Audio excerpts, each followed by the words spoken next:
Hey there, YouTube. This is KSC7 again, doing part 2 of my chain burn discussion.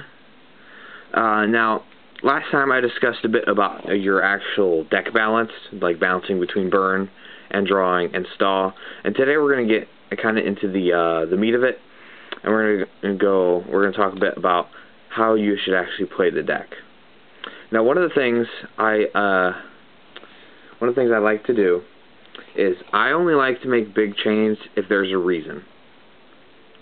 Now what I mean by that is that if you draw a bunch of cards and you just set them and chain them, and like there was no reason for the big chain, then what was the point? Now what I mean by that is basically your chain ender cards, your 3 chain ender cards, which is your 2 chain strikes, your 3 accumulated fortune, and by extension, Fairy Wind. Now, what I mean by these being chain enders is that these are the reason you'd want to make a big chain in the first place. I mean, you can just set a bunch of burn cards or a bunch of draw cards and then just chain them, but without a point to actually use them, then you're missing the point of the deck. You see, you end with Chain Strike to do a bunch of damage with Chain Strike. You end with Accumulated Fortune to get those 2 draw cards.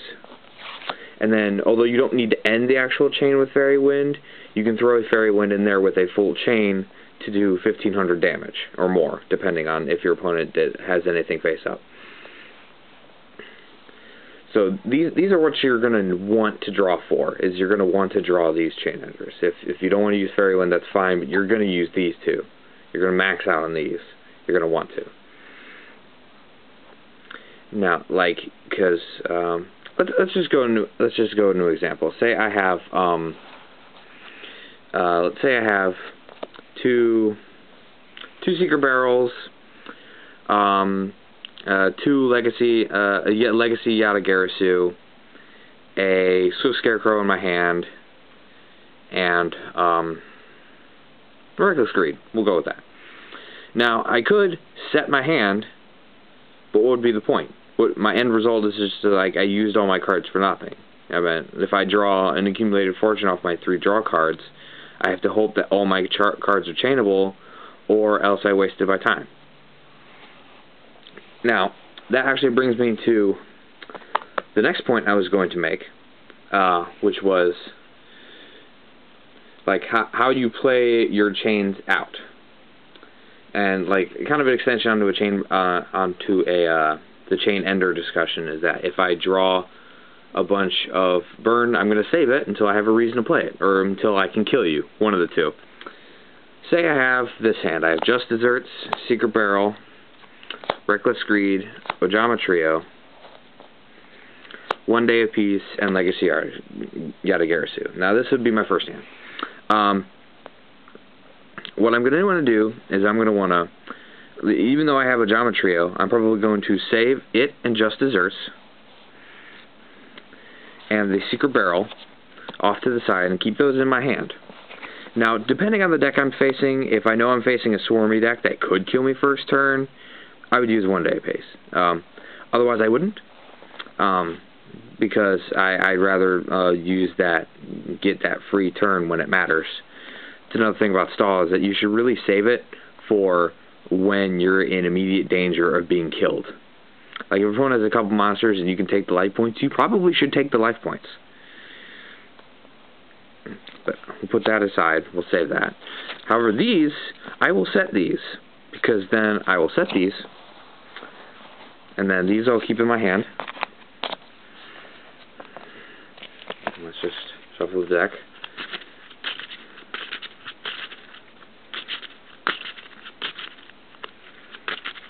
Okay, shuffle the deck a bit. And let's say my opponent goes turn.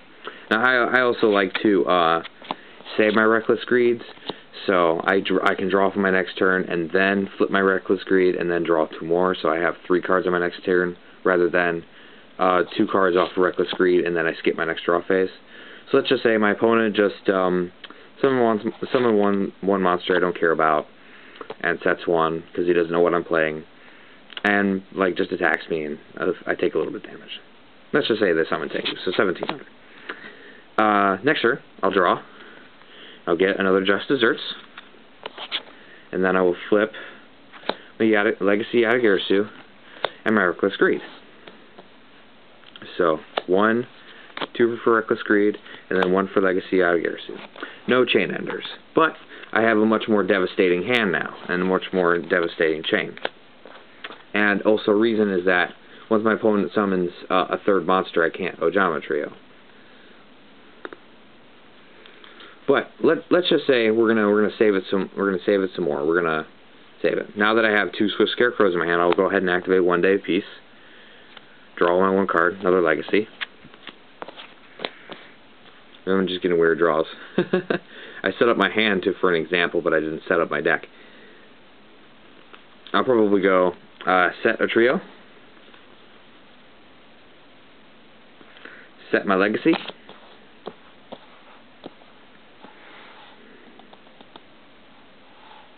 and although I could do combination 5,000 damage with my 2 Just Desserts, and then probably, like, what would that be?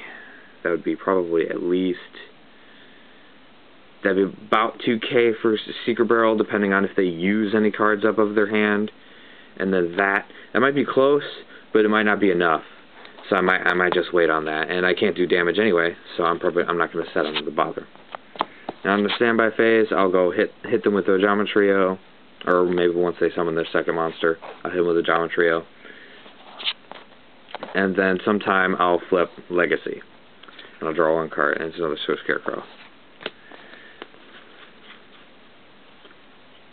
Now see, maybe this is a bad example because I'm drawing weird, but basically I was trying to play conservatively and keep my chains big and devastating and appointed to it, because how I used to play Chain Burn, well, I'd always just set my whatever I have a big chain, I would set it, and if there was no point, I would keep drawing things like Accumulated Fortune and Chain Strike really dead or small. So that's just the point I wanted to make. I will do 1 more of these. Next one I'll do will be the side deck whenever I feel like talking about that. But this one was just some tips on how to actually play the deck.